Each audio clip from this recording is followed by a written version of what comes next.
Marami po tayong mga pinapanalangin, perhaps mga expectations and desires natin sa taong 2025. At tayo ay may longing sa ating family, sa ating trabaho, sa ating pamilya, sa ating marriage, sa ating church, at maging sa ating bansa.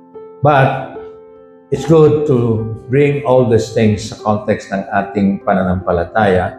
At bilang mga mananampalataya, tayo ay laging may pag-asa. Dahil yung ating pag-asa, hindi lang natin sinasabing, I hope so. Pag may I hope so, suntok sa buwan yun.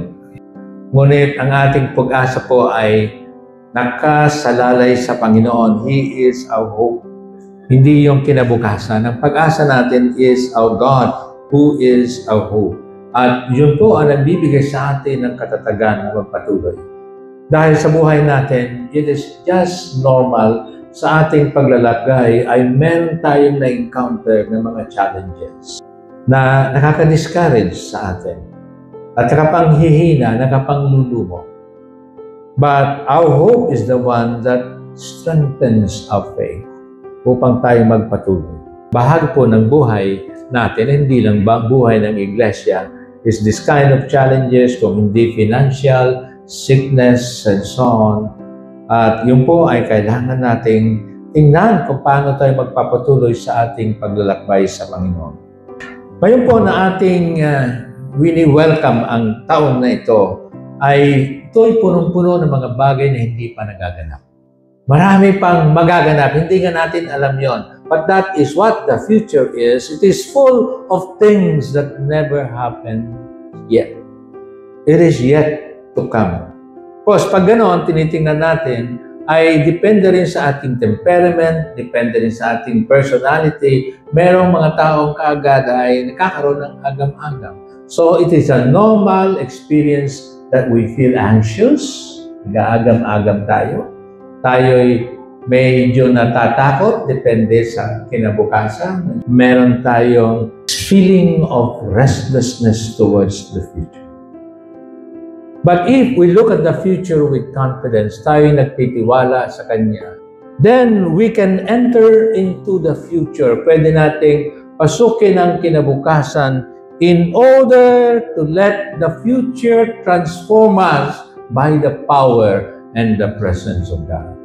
Kung hindi po tayo magtitiwala sa Panginoon, yung agam-agam ng kinabukasan, yung pagkatakot natin sa kinabukasan, ang siyang huhubog sa atin.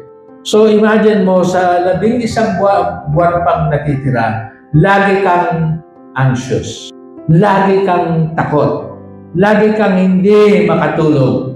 Anong labas mo niyan? High blood, stress. Baka at the end of the year, hospital. Kaya kailangan po na hindi lang yung being positive. Because life is not always positive, true?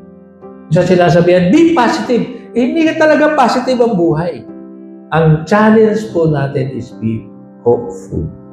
May pag-asa. At pag may pag-asa tayo, realistic tayo, tinitingnan natin the positive things in life, but at the same time, we do not close our eyes sa mga negative realities ng buhay. Pero meron po tayong courage and confidence to venture into the future because we know God is with us. Itong sinasabi dito sa passage na binasa natin, ang senaryo po nito, ang Israel who had been in exile for 70 years, ay natatapos na po yun. At muli silang inaanyahan ng Panginoon na bumalik doon sa kanilang pinagmulan sa Jerusalem. But at that particular time, anong babalikan nila doon? Broken walls, devastated temple.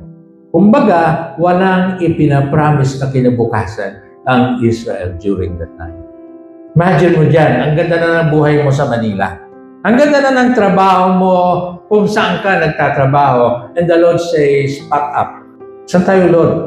At dinescribe sa'yo, babalik tayo doon sa lugar na yon at ginugel mo. Walang trabaho doon. Mukhang mas maganda ang lugar mo dito. And so that's the challenge that God is putting into the hands of the people. And yet God is saying to them, I am inviting you to begin something new in your lives. Where? In the wasteland. Yun po yung magaling sa Lord eh. Nais niyang magsimula. Hindi dahil successful tayo eh. Kung successful tayo, wala nang panimula yan. Doon ka na, ayaw mo nang magpanimula. Lahat tayo in the place of our brokenness. In the place na parang wala. In the place that you have pains. O meron kang mga dinagdadaanan. Nais ng Panginoon magsimula ng bago sa buhay niya.